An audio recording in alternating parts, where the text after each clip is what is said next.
Hey, good morning, everybody. It is currently 9 a.m. In the middle of the week. We usually film it at night after work, but Ken called me late last night and asked what I was doing today, and as any day during the middle of the week, I told him I was working, and he said, cool, take the day off, we have something to do. And again, we're in Ken's truck, we're driving, we're heading east, and that is literally all I know. And the best part is, you literally took the day off work, and we're going to go do this, and you have no idea why, and you trusted me. Well, I figured it was going to be something cool. I didn't figure we were going to take the day off to, like, you know, sit around and do nothing. So, Ken, when would be an appropriate time to let me and everyone else know what the hell we're doing today? I have no idea what we're doing today. Fair enough. I have no idea what we're doing. Do you have any guesses of what we're doing? Well, we're driving, and we are driving east. We're in your truck. We're not in a Jeep, so we're not going off-roading. We're not going to test anything.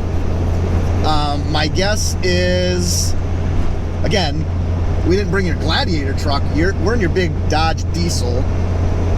My guess is there's a reason for that. There could be. There could be. Are we picking something up? Yeah, I don't know. I just like driving this truck. The truck might just be a coincidence. Oh, okay. Well. So, I want to go talk to an expert.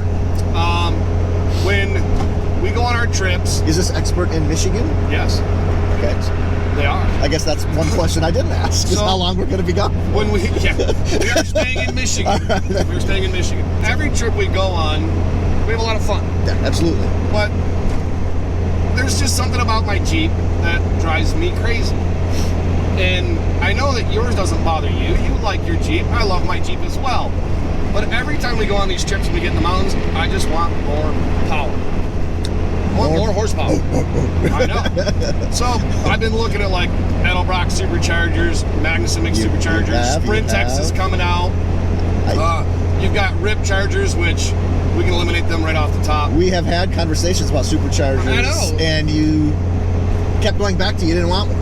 I know, but the Edelbrock one looks really tempting. And so I want more power. I've been really looking at the Edelbrock supercharger. Is that what we're doing?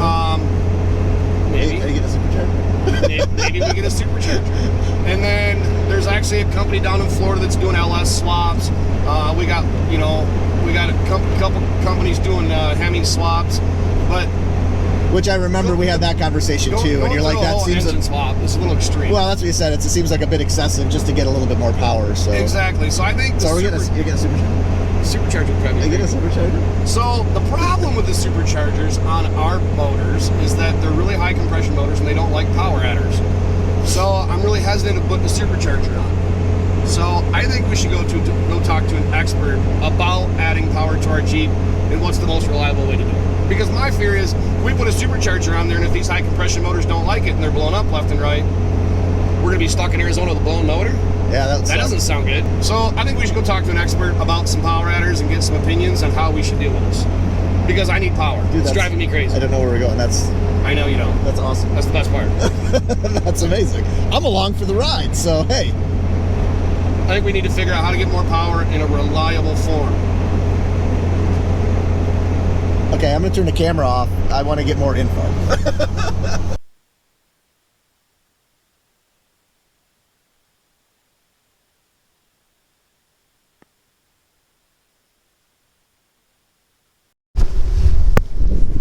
Okay, so a little update. We got off the highway. I know where we're at now. Yeah. We are walking up to the building. We are in Holly, Michigan at America's Most Wanted 4x4. Ken, what are we going to do here? We're going to talk to them. Because I know what they do, but what are we going to do? We're going to talk to them about if we should put a supercharger on this thing or not.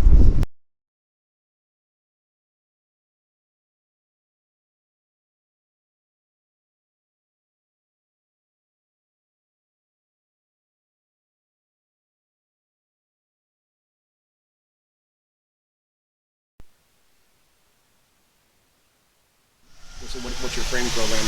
So this is our full coilover setup for the JL. So we take these and notch out essentially the whole frame up front. We add a sway bar, solid tube in the front. We do, obviously our motor mounts are all welded in on these. Long arm bracketry is all welded in. Whose long arms parts are you using Terraflex? Yeah, so it's a Terraflex base, and then we make some modifications to them. Yep. And then in the rear, you know, we drill the buckets for the air bumps, and then we do obviously the same up here. That's all adjusted to track bar setup. Pretty much stripping everything off the frame. The coil buckets come out in the rear, and we weld in braces where those were.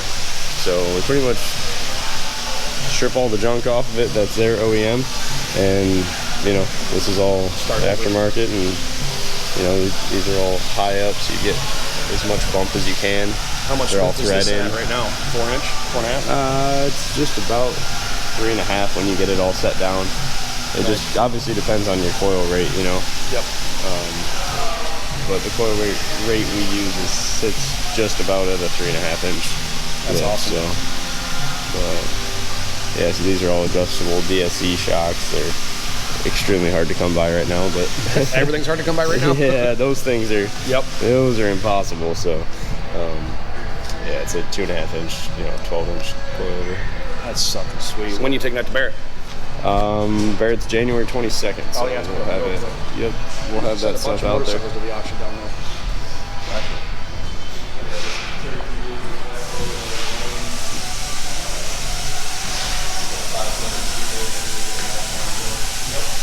We wanted it for some reverse engineering that we did.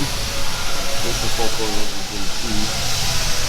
Same frame, that's how that all packages in there. Yep. So that's how that front sway bar will look, and just the inner fender is all built right around the tower. Those are your guys' fenders, or? Yeah, we private labeled them. Yep. Nemesis makes them for us, Yep. but we have a private label. Yep. Nemesis makes some really sweet shit. Yeah, we use them for a lot.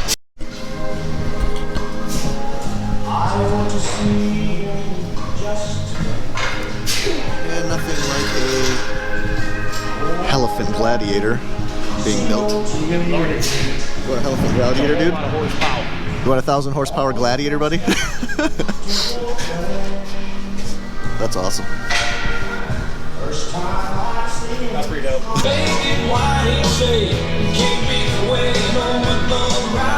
Customer would say so. I'd say most of it's customers. I mean, we've got Zach, JK, there's A few moments later. I'm just gonna start with, oh my God. Okay, so Ken, I'm just gonna let you talk. I'm speechless at the moment. So, Ken, what did we talk about? And So- what's the outcome of today's discussion? I've been convinced for a long time I want to do the Etterbox supercharger, but after talking with these folks, basically what it boils down to is these engines in the stock jails are too high of compression. So if you put power adders on there, it's not a matter of if, it's a matter of when they're going to blow up. I don't want to blow up a motor across the country. So since we're not going to do a supercharger, I guess we're back in the truck, right? We're not doing a supercharger. We're not doing a supercharger, Ken. Nope. But we're gonna go back up. We're gonna go back up to the dock because they're gonna load us up a Hemi right now.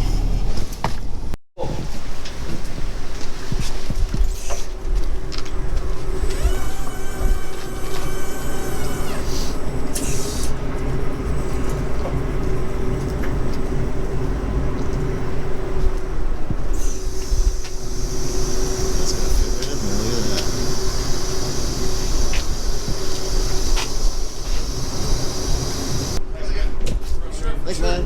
Have a good one. You too. All right. So what we've learned is that pretty much they have at America's Most Wanted 4x4. Like I said, they're the king of the Hemi swaps. They even supply the kits like we just loaded up to all the off-road shops that are dealers of their product. The thing we learned is that when you put superchargers and turbos on these new JL motors, they don't like it because they're high compression engines and they tend to fail. We don't want to deal with that, so we got a Hemi. Pretty much, it was pretty easy to talk me into it. So we went with the 505 horse, 6.4 liter Hemi. Comes with an 8 HP 75 trans, so it's got the heavier duty trans. This is the full kit. It's got exhaust, it's got the cooling system, it's got everything that we need to do the swap. It was just kind of a no-brainer, Bob. It really was. So now we just got to talk Bob into doing one, maybe. It's not going to be a hard sell, but it's going to be a hard sell because You're a tight one. I don't need it. This is more of like a, hey, it's badass and I kind of want one. Well, Absolutely, I don't need it. except for the problem is I blew the motor up of my JL. And that's what everybody doesn't really know yet is I blew my motor up. And I got a new motor for it. Stock. I got a new stock motor for it. But I don't really want it. And, you know, the reason my motor failed is not really a discussion I kind of want to get into. But my 3.6 failed. We had a camshaft fail on it. It pretty much killed the motor. But I don't want the 3.6. I've always wanted more power. I was seriously looking at doing a power adder, looking at this Edelbrock supercharger and stuff of that nature. Hamburger makes one. There's a whole bunch of different people that make superchargers. But there's not really that good of a track record on any of them. There's been failures from every company. And anything can fail, we know that. But if there's a propensity to have that issue, why even bother? Why go down that road? Why even go down the road?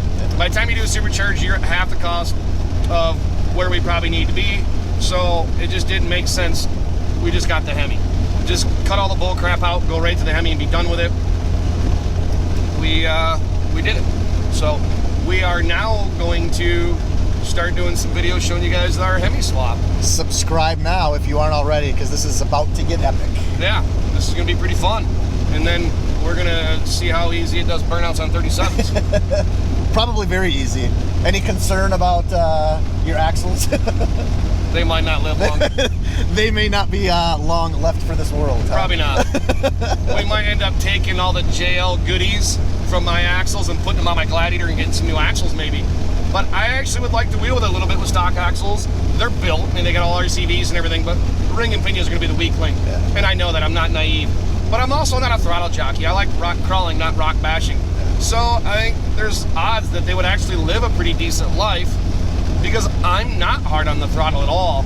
I don't need more horsepower when we're rock crawling. I've never been rock crawling and thought, I need more power. I need a little bit more power and I'd have made it. I've never thought that.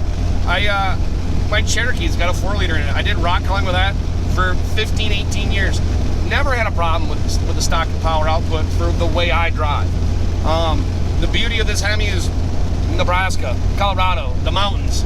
Like, it'll just cruise. I won't be struggling with that little 3.6 anymore. So the very first trip that Ken and I went on was before I had my JL. I had my TJ. Yep. And it was a running joke. Anytime, we would stop for gas, we would be on the entrance ramp to the highway, and I would just get on the radio and say, all right, Ken, see you in 20 minutes, because he would just accelerate, and my little TJ could not keep up. And the last couple of years has been nice, with both of us having a JL. I was able to keep up with you, and then we're right back down to where we started again now, where it's going to be like, all right, Ken, see you in 20 minutes. Yep. My big thing is I want the Hemi, I want the power, whether it was supercharger or Hemi or whatever. I wanted the power for on-road driving, not off-road. Off-road driving, I've never needed more power. It's just not been a concern for the way I drive and for the type of wheeling we do. But on-road, it would be so much nicer to have that kind of power. And supercharger just doesn't make sense. It makes no sense. Nope. So it's Hemi time. It's Hemi time. Like, subscribe. We'll see you folks next week.